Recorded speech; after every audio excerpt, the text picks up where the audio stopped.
So there guys, welcome back to Towns with Charon and Velerious. Hello everyone, welcome back to Towns.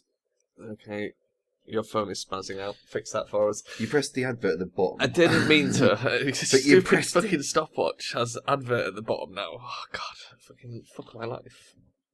There you go, that'll do. Right, unpausing Derpsville. Getting your glasses on, Velerious, so you can see shit. No, it's okay, I never need to see shit with Towns. Yeah, that's true. I do all the work. Exactly. All the things. The only thing I ever need to see for is if you go, oh, I need to fix this. Also, C4. C4. Brilliant. So, oh shit, we need to switch over to pigs. We'll do that in a sec. Okay, we can use triple fire. Yeah, we can use triple fire. Yeah, triple fire. So, what was I going to say? Drive Any Track has been released, Velerious. It's come out of early access, and it's been renamed Riff Racer. I thought it was renamed Drive Any Movie. No. It's still pretty fucking cool, though. It's one of those games where I would have liked to have done it for the channel, but copyright music and all that jazz. Imagine how cool it'd be to have the exact same game, right? But have the background as being a movie that's playing. At the end, you have to tell them like random trivia for the movie. And it's like, it's just a little bit of a focus because you're driving in this car. What would be nice would be multiplayer. You want every game to be multiplayer. There is actually some people I was looking at the other day that I was just like, why? Why does everything have to be multiplayer? Because multiplayer games are good. But I went and looked on something, right? And I can't remember what it was. I think it was something like a store game. Right. Where you're basically just clicking and everyone's rated it negative because you're just clicking repeatedly to do stuff. Okay. Yeah. And literally every single discussion was, why is this not a multiplayer? Well, how can it be multiplayer? Exactly. It's like to make it multiplayer, you have to overhaul the entire game. The thing is, I mean, that's the problem with these song games, is like the multiplayer aspect is like requires both people to have the song, and it has to be the exact same song. And legally, they can't just go, oh yeah, if one of you's got it, just stream that over. Yeah, which is annoying, because that would be such an ideal solution. And it's like the only sort of music rhythm game to do the multiplayer thing was Beat Hazard. Yeah. Which was pretty good, but even then, a lot of the times, like I would give you the exact tracks that I've ripped from CDs, and it would still not find them because it would think they were different somehow. You know what I mean? And it's like, but I copied the exact file for you. You know what I mean? It's like it has to work. It was good though. When you could get it working, the multiplayer Beat Hazard was pretty sweet.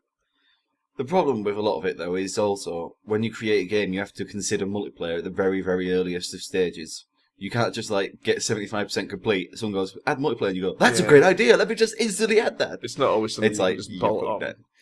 Well, you got to think about it. Even if, like, say you were making a Unity game, okay? Yeah. This is the easiest aspect. Say I was making a Unity game. When I put a person in, right, a sphere or whatever, I put him in as a player controller.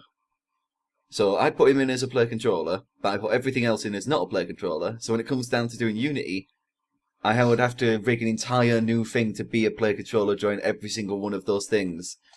It's like when you get companies that speedily rush in multiplayer. You remember like Saints Row and things, like you get to the multiplayer cutscenes and it's just one of you. Yeah. Because they basically just chopped out the other one and were like, no, he's not there anymore. Or they just give you a random NPC from the game. Okay, you get to make a character. You're over there. You're Fat Cop. Yeah, just play as Fat Cop.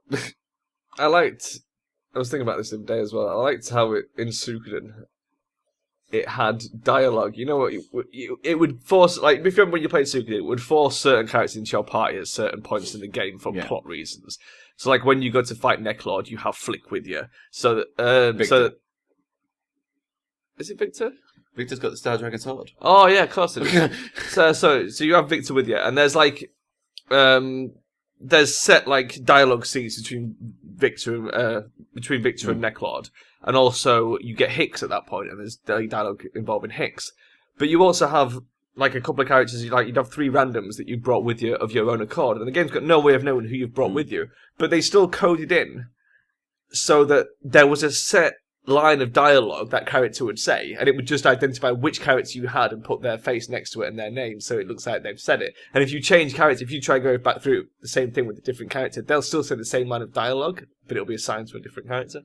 It's quite cool how he did that. I bet it was quite easy with some characters. You know, they added something like Nanami going, "Oh, I'll always believe in you, hero. Oh, that's really good," and everything. Then they just got like really far down the list to Futch, and they just went, "Dragons." Just everywhere he goes, this dragons! This is what I'm saying. Dragons! They didn't code a line of dialogue per character. They just coded one line of dialogue and assigned it to whatever character you had in your party at the time. I wish they'd just assigned one now for player slot 3. I may be a man, but I can still kill you. He just brings Tengar. I may be a man, but I can still kill you. Wait a minute. Tengar would fucking kill you, man. She's so powerful. I just want to, every time you go anywhere, I just watch to go, dragons! I am Necklord, the leader of the undead. Dragons! God damn it, Fudge. I like dragons. I like dragons. Right, classic, change to pigs. Classic Fudge. Yeah, let's do some pig change. Pig time. Pig o'clock. It's pig time. It's pig time. Tell me about your pigs that you got, baby. What am I doing? You're going into bakery or butchery, something like that. I've played this for so long. Food, butchering. food. Is it butchering or baking? It might be baking. I think we already got. Yeah, we're already butchering. We got bake it. Cooking, meeting. Oh well, I wanted to bake it. So we take all these off and bring the pigs up to 100. Don't we add them up first? Yeah. So I need to get my triple click on. Yeah. I just don't understand what triple click is actually for, because I've never needed the need for more than a click or 2 clicks. I've never needed to triple click before. Well, this is, as I say, this is the perfect thing for it. I'm fairly sure this is not what it was meant for, the way, right? If anyone's playing towns, they need a triple click button. 2 clicks just isn't enough. What you need now is, like, to assign another button, like, with a macro that triples this button. Wow. So you have a non-upal click. The only issue with that can do on 9 mice, at once, though, it doesn't seem to work very well. No, but you could assign it to a keyboard button, just a macro that says push triple click 3 times. And then we can just fucking triple a clicking macro key. If you remind me, get ready every time. No. Basically, what you do is, right? Because the thing is, if you move the mouse or do anything, it makes shit go weird. No? Yeah, it does. No. I've seen you do weird shit with it before. Yeah, because like you had it ran for like a minute and a half, and you wouldn't set it off accidentally. If I want to try and watch that's the mouse. YouTube. You can't stop the mouse. Can't stop when a macro plays on the mouse, you can't stop it. But you can stop it on the keyboard. Yeah, can you toggle it? Yes, it's just play and pause. You press it once to play, once to pause. So all that G1 button does over on the far side is it presses F11 once. And then what I've done is I've got an auto script that basically changes F to F11 to click. So when it presses F11, it's actually clicking. Oh, it's great. Hilarious, overly complicated fucking macros. It's not my fault. It was very all to cheat at cookie clicker with. And admittedly, I told someone else about making cheating at cookie clicker, and they were just like, "Why? What is the point of it?" And I was like, "Well, the point of the game is to actually fucking sit there and click it." But I wasn't going to do that. The point of the game is to learn how macros work. The point of the game is to learn how to code up now, so you don't have to click it. Well, admittedly, the point of the game is meant to be of clicking without clicking. The point of the game is you start off and have to click like billions, and then you eventually get to the point where you don't have to click anymore. Yeah. The problem is if you just can't be asked waiting to the point where you can't click anymore, you just start off without clicking. It's a build of automation, isn't it? Yeah, it's like Factorial with the fucking conveyor belts going everywhere. Factorial is a pretty good game, actually. Yeah, you start off with you having to do all the mining, everything like that. Then you start off mining it and having to pass it from boxes. Then you start off like having. The thing about Factorial is it rapidly gets very complicated. Oh yeah. It starts off like quite nice and fun and simple, and you're like, oh look, conveyor belts, and I can do these things with wibbly hands. And then like you slowly get a little bit more advanced. You're like, okay, if this conveyor belt with coal goes past these hands, they can power themselves with the coal, and then move this over there. And then before you know it, you just built this horrific, horrendous beast of a monstrosity, and it's just like fucking coal everywhere. Well, to be honest, that one was amazing. Me and Jade made. The one we did was pretty fucking awesome. The only issue with our one though was I got it to build like superpower armor and everything. It took about an hour and a half to build that cool super armor and put all the slots in and everything like that. Well, I put that on me and Jade. Yeah. We went out to go kill these bugs. She died. Yeah. And then rage quit, which meant the game lagged. So they just swarmed me while it was like frozen. I was like, wow. The thing about Factorial is it's just like Big Pharma. You eventually reach that point where to improve it, you pretty much need to take everything off and just start building from scratch. Because you reach the point where you've got, although your system was working great in the early days, you now need to move that shit to other places to do bigger and better things that you've unlocked. Unless you plan it from the very beginning. But then it's either inefficient in the beginning, or it's like you just haven't got the resources or space to really Well, or you really do it. You make like how you meant to actual factories. Because the whole point that we always did was we tried to put everything as close together as possible. Where with Factorio, it's meant to be an unlimited world to the point that you're meant to like put everything into a storage chamber place that robots will take things out of the storage and pass them into production. And production will take them off and build it up into tier 1. But again, I mean, that's tier 2. The robots, just the robots themselves are quite heavy into the tech tree. Oh, yeah. Well, it is because we usually run for other shit other than robots. Because robots just seem a bit kind of pointless. The annoying thing is the fact that everything seems to be like loads of stuff there except fucking oil. Yeah. Oil seems to be the only thing that when you fucking mine the bastard, there's nothing left of it in like 2 fucking seconds. But do you even need to use much of it? Because we mined it all up, but then it was just sitting in storage tanks. Oh no, I had to use tons of it. We and you didn't get to the point where we were cracking it down into other fluids and stuff. It makes plastic. I suppose it would do. So plastic like that goes into batteries and everything like that. It's like you need it. So eventually, it just got to the point where we just didn't have anything. It's a good game. It overwhelms me after a while. It's good. You know what I mean? You have to just sit there and take a second to just watch the conveyor belt, possibly go around with it. Guys, do you remember that enormous fucking coal belt we built? The one that took all the coal from the bottom. Yeah, I do. Because we ended up using the belts as buffers half the time. Yeah. Then we had old man arms just pulling it off. Yeah. Fucking old man arms. Old man arms. Oh, the old man arms, the old man arms. And I liked it when you got to your 2-tiered conveyor belt where it's like you had the extendable, like, long arms over the other arms so that you could, like, take from 2 sides of the conveyor belt at once. And that's when it got a bit too complicated for me when you're double loading belts with, like, different things on different sides. And it's just like, oh my god, my brain hurts. It's delicious. It's like Jumbo Space Chem. Yeah. How it was like, it started off hard, then got pretty damn hard, and then it reached that point in the middle where it's just like, what the fuck do I do now? It's like, I'm going to have to go away and join a university and study biochemistry. I never finished to try and figure this shit out. If you remember, I made that one thing. You made it for like, I think it was a minute, and I made the exact, like, well, I made a solution. You made one that it took about half an hour to do it. You had to just sit there letting it play because you built this really elaborate, like, long system. And I was like, man, mine did this in about 30 seconds. But it worked in mine. That was the weird thing. It worked, but it just took forever because it was so circuitous. Oh, man. That was a good game. That is a fucking hard-ass game. That may be the hardest game I've ever played, I think, Space Chem. Probably is, actually, yeah. Just trying to wrap your brain around it. I don't know. Banish kind of bends me over and fucks me in the ass every time I play that.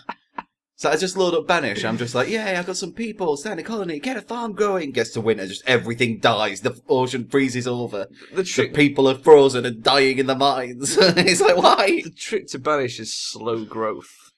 It might be slow growth, but after the first winter, when 75% of your population dies off... There does seem to be a problem where you reach the point where... everyone dies.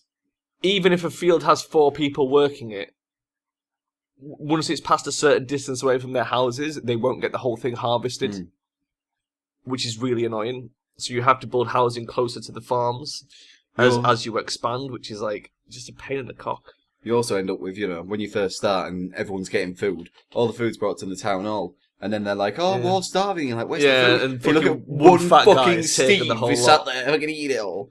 And then you look at his job and it's like, unemployed. Yeah. Everyone else is fishing and fucking doing everything, and he's taking all the food. I had that problem, but I think food wasn't as big a problem for me as firewood. That was the thing I kept fucking running out of. A massive thing for me. Firewood was a pain in the balls. Firewood I seem to do okay on. But food, like, after the first winter, it was gone. Food was gone. Not only was food gone, I had like 4 villagers left, 2 of which were children, that then died of starvation. And I was like, well, that's good. At least we've got 2 villagers left. Both fucking girls. I was like, that's fucking great then. That's the entire fucking game ruined. Let's just hope they somehow make a child while being lesbian with each other. Oh, lick me! Oh no, a child! Lick me till the baby comes out. Why don't we adopt? And no, I ended up with them dying slowly because unfortunately one was a fisherwoman and one was a firewoman who made fires. Oh, it was terrible. I liked it, but it's slow. It's real fucking slow, and it's a proper slug. But as I say, it bends you over and fucks you in the hell. I reached the point where I had most things, and I was like, what do I do now? The only sort of real goal is to grow the population up, and it was just like, but to what end? I don't really see the point. Here's a bit of a toughy one. So, yeah. You don't really get anything advanced. Too early. Yeah, exactly. It's like, I'd like to progress with Banish. The thing that he could have done with is have longevity in the fact of maybe eventually you get electricity. Well, I mean, and you get like a power plant that can power even heaters. Simple things like having some of your unemployed citizens work on research projects to improve food yield or something like that. You know what I mean? Well, yeah.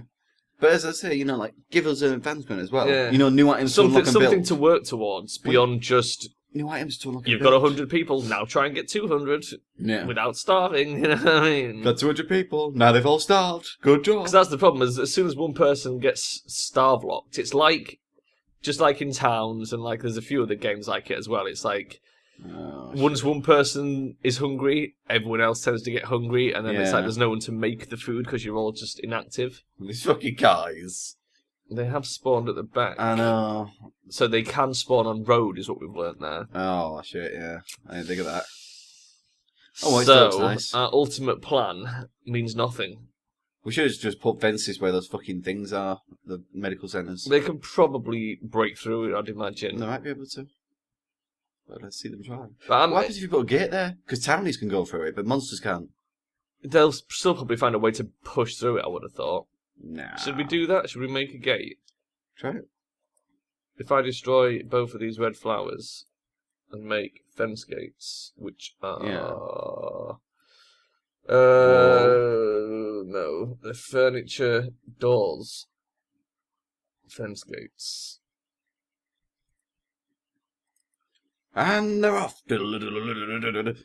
Just a big Oh no! He's taking the fucking armor rack! Derp! Oh shit, if he dies on that road, don't we lose the armor rack? And there was nothing major in it, though. That's the one with everything in. I'm fairly sure there was quite a lot in that one. I think the third one's the overspill. And I think that might be all the spider gear we'd be making him for getting to equip. I don't care. I literally couldn't give two fucks for it. Remember when we went about games being hard? Literally, it's not hard by design. It's just hard by shitness. Yeah, it's just so shoddily put together. That's the issue. Hey, let's make a game. I've got some duct tape. Just duct tape bits together. I think I remember why the barracks were locked now. Yeah. However, especially height storage. Yeah. Because we probably we don't want him running in there and taking all of it, and we haven't got another Ulrich bricks. That was probably the reason. We need to make a second Ulrich bricks. Well, we're going to see how these fence gates work. The worst person. I've put them in. Shall lock them? Yeah, but if you lock them, I think they then can break them. Oh. But primarily, I don't think things can go in there. So, when the Snatchy Wolf comes, it can't run into the chicken pen, can it? Yeah, it can. I'm pretty sure it's done that before. Has it? Yeah, I'm fairly sure. Lock them then. Because hasn't the thief nicked something from here as well before? No, he's stolen things on the outside, hasn't he? Anything that's outside to steal. Yeah. Okay, we'll lock them and see how that works. And if they bust through, we'll try an unlocked one. And if they still get through, then we'll... Fat. We need to fix up the town hall or something. The main square at some point. What? Oh, wow. Why is the roof gone there? I don't know. Where's that roof from? I don't know. What are you roofing? Nothing. Well, the atelier. It goes there. But why? Why? Why is it here? This makes no sense. Towns. Right, screenshot that, guys, and just put at the bottom, this is Towns. Fuck this me. is Towns. I really have to question. So, who coded this shit, man? Who fucking did this? Name a city builder that's better than Towns. Go! Oh, God, it was not hard, is it? Fucking City Skylines. Wow. There you go. First choice, eh? That would be my first choice. That was a pretty good city builder right there. Oh, really? Oh, Well, I mean, I don't think it's fair to count Banished because, this actually allows you to build your own structures, whereas Banished is entirely prefab. Yeah, but in a way, they're still technically city builders. You're still building a city. They're just different kind of... Because arguably City Skylines as well, you don't really build the city yourself, you build the roads, you build the infrastructure that you build. You build the infrastructure. In Banish, you build kind of like everything that goes on. Because you could build the roads, you could build the houses, you could put everything everywhere. In towns, you just literally build from blocks. Maybe even bothered building roads. It takes that long to get any fucking stone. I had like 2 quarries with 15 people in each, and it's just like just a trickle of stone coming through. It's like, Jesus Christ. No, because it's banished. I know. You're playing as people who were banished, Sharon. I can understand why they were banished. It's because they're all shit at everything. I think you should go make some stone. Fuck you. You're banished. And that's exactly how the game began. Are you sitting comfortably? Then I shall begin. It was a long time ago that the people of Banishville were banished. Why were they banished from Banishville? Were they already banished when they were in Banishville? They were already banished because they were so shit. From Niceville. They were banished to Banishville, where everyone has an IQ of 7. Unfortunately, these people were so shit, they were sent to Derpsville. And that's where the story begins. That's how towns began. Right, I'm going to pause at Derpsville here, Velerious. Woo! This is really slow going on this atelier roof. So, we will continue on with it next time. We are eating pigs, the cows are repopulating. We've got the badgers to eat next. Yeah, badger meat. No, they're for the arena. They're for the arena. It'll be one of those things like the bullfights also, where like 2 badgers fight and you get to eat the winner. Or loser. Go left. Which would you eat? I don't know. Left. I don't know how much of a badger there'd be left. You would eat the loser. But what if the other badger was eating his face off? Then you would eat the face of the other badger. You would not eat the entirety of it. It would just have his face. Yeah. And if it ate the leg off the other one, you'd eat his leg and get back into fighting again. Here's your meal, sir. Badger face and chips. Can we continue left? Like I asked you to. No. He's going left. Left. We need to get the badger arena built over here, don't we? Because we cleared it out at one point to get it ready to build and everything. I thought it was going to go here. Never did anything with it. We still need to trim this back a bit, I think. Well, then we need to trim that back next time. Oh, yeah, look, that's what we were doing. Next time on Towns, we'll flatten this piece of shit and build a badger arena. There you go, that's the theme tune. Right, Velerious, if you want to say bye-bye to everybody. Bye-bye. We'll see you next time, guys. Bye-bye.